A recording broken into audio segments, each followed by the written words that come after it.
It's Dr. Yvette Maureen here, and in line with manifesting healthy, purpose-driven, God-focused relationships, I invite you to get into my new series. I had the pleasure of sitting down with 4 dynamic couples for Season 1 of the Prayer Life Devotional Expressions series. So you talked about this roller coaster and having a partner, being able to look to the left, look to the right, and having somebody there with you, right? So you're not alone. Yeah. I'd imagine after even just 3 years, you've experienced some tough times. So what is the toughest time that you all have experienced, and how can we really overcome that together? So for us, and I use the word blessing in disguise because every woman grieves differently and every woman adapts to every couple. But in 2018, we experienced our first pregnancy loss. And then recently, about a month ago, we experienced our second pregnancy loss. And the first one, even though there's the hurt and there's the, oh man, I thought this was it, right? A year later, I thought this was it. It was also a blessing in disguise to say, but God, you allowed us to experience this. But God, you're giving us another opportunity. But God, you're protecting us from something we can't see. But God, who knows what's ahead of us, whether it's for us or an unborn child. So the minute it happened, he said, oh, this is just a testimony now. The minute it happened, he said, oh, we Gucci. Don't even worry about this. God is going to use our story for something bigger. And from that point, we've been open, candid. Every woman that allows that opportunity to have that conversation, I've always told her, welcome to the club. You're not alone. I don't want to call it a badge of honor because no one wants to join the club, but it's a sacred club that unfortunately in our community, Black women, many of us have experienced, but we experience it in silence. And I've been blessed to experience it with a tribe, a village that loves on us, that encourages us. Even this last one, as we were getting closer, we were getting excited. We heard the heartbeat. And then the next thing you know, we're all on FaceTime. His mom who lives in Detroit, my mom who's local in Miami, him. And then we find out the heartbeat is a little light, right? Can't hear it as strong. Went to a specialist and they said, no, there's no heartbeat there. Even at that moment, he said, ah.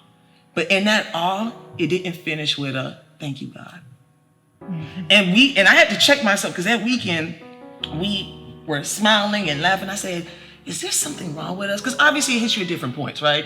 You have triggers. And for me at that moment, we were just laughing and giggling. And I said, shouldn't we be sad, right? Shouldn't we be depressed or somewhere in a corner? He said, not when you have a faith like ours. Not when you know that God is leading us to something bigger. Because every morning and every night we pray for Mackenzie and Landon. We don't know when, we don't know how, but we've been praying for these twins that we desire. So we're telling God, third time the charm. Third time so we can charm. Listen, so I told God, I was joking around. I said, listen, God, you owe me double for my trouble. Double for your trouble or triplets. I'm just going to say it. No. You don't seem like a man that gets speechless often, but triplets? You might have gotten speechless right now. We'll do twins. But we've been praying for that. So I said, you know what, God is preparing us for something. And with this last one, when I shared it with you, I've been sharing it with so many more women, even strangers and colleagues by extension of work. And what I found in sharing is there are women who are now opening up to their trauma. Women who have shared with me 2, 3, 4 miscarriages, women who have had multiple failed IVF, women who at 7 months pregnant lost their child because they were denied access to care. So sharing that and allowing them to then release that trauma in whatever way it is, right? There's purpose in pain. So we're excited about what's next. I'm not gonna say we're immune from the hurt, but there's a peace that I got, right? Even within that week, as drenched in tears and just saying, all right, God, I don't know what you're doing. There was still a follow-up of, but I love you for whatever it is that you're doing. And I thank you for whatever it is that you're doing. So it's weird, y'all. I know to the flesh, trust me, to the flesh is weird. To the spirit is not, but to the flesh is like, how y'all happy? Like, why y'all find this peace? Where it came from? Y'all should be sad. Y'all should be anxious to not want to try again. And that's just not the Arnolds. That's not Casso. No. Well, tell me this, because you've just described at least 3 different scenarios where Orlando said to you, he was the encouraging partner. So oh, yes. He stopped you in your tracks like, no. No. We're not about to have a pity We ain't party. about to do It's that. not happening. Is that more your role, or Cass, do you find yourself? I think. Well, it could be yes and no, Yeah. right? Because it depends on the situation. Yeah. Mm-hmm. You know, so for me, transitioning, moving here, resigning from quote unquote corporate America and pharmaceutical sales, and then going into my own company in a full service sports agency. Anytime anybody owns a business, right? Yeah. It's challenges, it's ups, it's downs.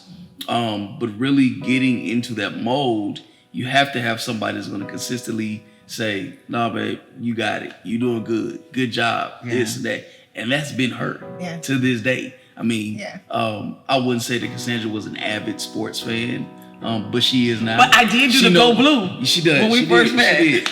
But because I'm a diehard Michigan fan. I don't know about but football she knows when draft season is. She knows certain things about that. So she's been a great, not only supporter for us together, but for me individually. Just as you saw that she's mentioned me and how I've been her cheerleader and supported her in certain things. She's done that for me and more. And so I think, you know, we're a good team in that aspect. We bounce off of each other's energy.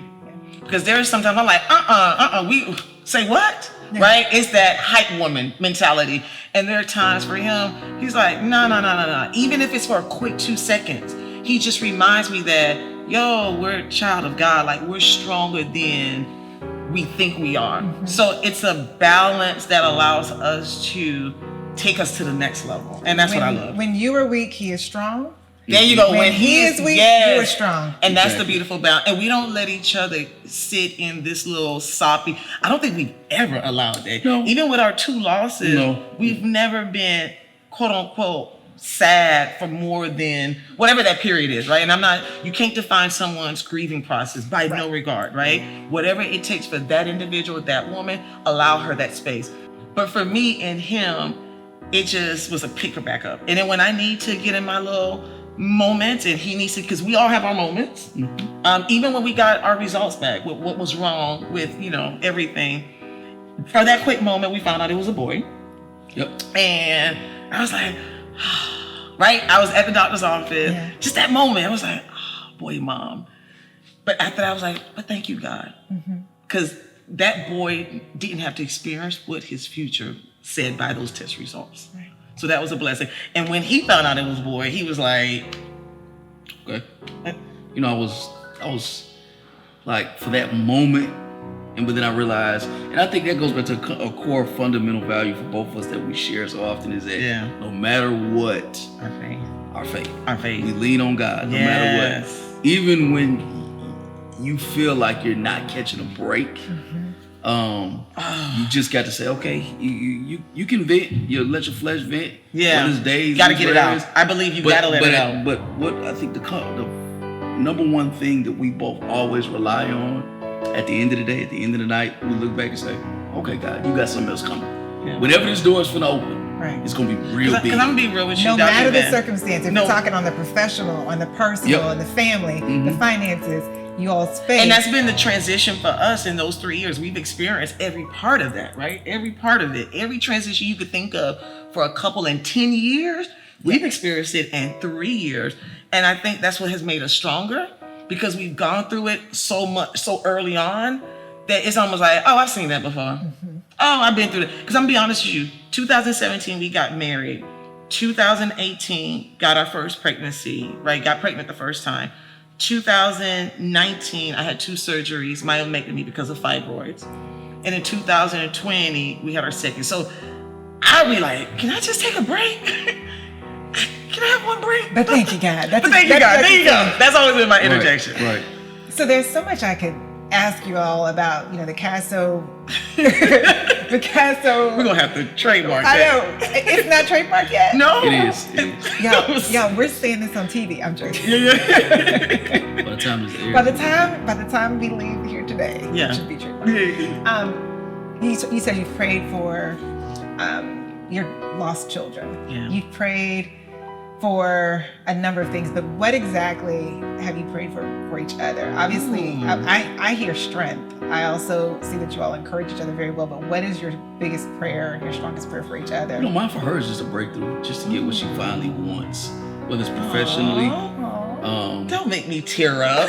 Okay, I'll stop. No, keep going. See, keep going. She said I didn't want to tear up. All right, no. I think that's it. Just a bit. That wasn't a tear. That was my eye.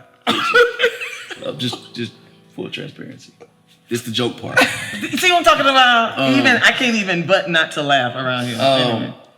Just a breakthrough. That's it. Just because I know how hard she pours into everything, how hard she goes. Just a breakthrough. That's it. That's it. Gosh, how does that feel to hear him say? It feels good because he's always. I don't get him. I'm like, where are you made from? What cloth? Maybe that's the thing. I gotta ask God, what cloth did you create him from? Because this is him in true form. Like, it could be a contract that I'll get. He'd be like, so when we gonna get the next one? It feels good because, like, for example, right? This year has been an amazing year for my consulting business. God has provided in the midst of a famine, right? He has opened up this harvest. I'm like, man, this feels good. And when he found out about all these opportunities, one is unexpected many times, and others putting in the work, because it takes the work to get to that point. That is correct. Where you can be like, oh, I feel good. He's like, so when we on to the next one? So when's the next contract? Have you called this office, that office? Have you talked to this congressional person, that senator? Like, when's the next one? And he doesn't back off. It's like, can you give me just a break? He's always thinking about the next thing that's going to make me happy, the next thing that's going to elevate me, whether it's spiritually, professionally, socially. So to hear that he just wants me to have my big breakthrough makes me feel good. Because that's what I want for him. I want him to truly live out his dream, which is what he's doing, but to take it to the next level. He loves sports. Okay, when I first met him, I literally, when I walked into the house of his friend, when we were in Atlanta, this was the weekend when we came back for New Year's Eve, Michigan was playing, University of Michigan was playing. Didn't know he was a sports avid like that, right? I said, oh, go blue. He said that was it, right? Just sold. Go blue. That's it, just go blue. That's all it took. Where you buy it? Where to buy it at? Sign me up. And that was it. And so he has a passion for youth, black males, mentorship, to see how much he's poured into this company, to see how much he's invested in people. We're big givers. Like, he likes to call me Santa Claus throughout the year. So when it's the holidays, I'm Santa Claus on crack, right? Really? Really? Right? And it's a pandemic now. Listen, if she knew the mail lady's name, she would get a gift. And I always tell them it's a gesture. It's not the cost. Because I can give someone something for $5 that's valued in emotion and thought and carefulness. That's $500 to them. So I always tell him it's not the cost, it's the gesture and the thought. Whether it's a card for 99 cents, and in that 99 cents card, you put something that connects you to that person. That's enough. So seeing how much of a giver he was, there were times I used to be like, bro, you gotta back off. Yeah. Like, from one giver to another. I was like, it's too much. Like, you doing what? Because he invested so much in the youth. Like, when he was in Montgomery, I apologize. I was the Major League Baseball's RBI director, which is it's a volunteer position because there's no professional team. Yeah. But I was charged with garnering the community, the River Region area, which is called, and we got young boys and young ladies, all the way up till you graduate from high school, playing baseball and softball. Yeah. And throughout that, it's purely volunteer. I was director of the whole league. Of course, I couldn't have done none of it without Coach Eddie and Miss Cooper, our two that are spearheading now to this day. But in that season, he invested so much. We were able to get 14 kids to college on scholarship. But it was every summer, every spring, every summer. What can we do better? His own money into the program, going out, soliciting money for the program, ensuring that they had the resources. So I just pray for him that God will open up the doors of heaven and he will pour down so much blessings that he won't have enough room to receive that. So that is our prayer for each other. Actually, he'll make more room for me to receive. Because he always talking about this billionaire thing. He's like, there are no parameters on this thing. There are no that's boundaries. The word. Don't even. There's not. Here I am saying, Lord, let me bless a generation. Right? That's my prayer. Like, Lord, I want so much of your riches that I can change a generation. I can change a group of people. And he's talking about, well, that's billions. I said, no, that's only millions. He said, billions. Billions. You change your country. So anyway, so I am so thankful to have someone that wants me to have a breakthrough in whatever form it comes. So we're just waiting. We're just waiting, like Psalm 46. 2021 is gonna be the year, though. Yeah, we're just still, and we're just waiting on God. Mm-hmm. Yeah. Yep. The couple's stories are meant to inspire and spark dialogue on how faith bonds our romantic relationships. We engage in open, candid discussions on boundaries, love, faith, prayer in marriage, the importance of true friendship, commitment, and what women and men really want from a significant other. We laughed, cried, and then it got real as we talked through what it takes to ride the highs and lows of a Christ-centered marriage.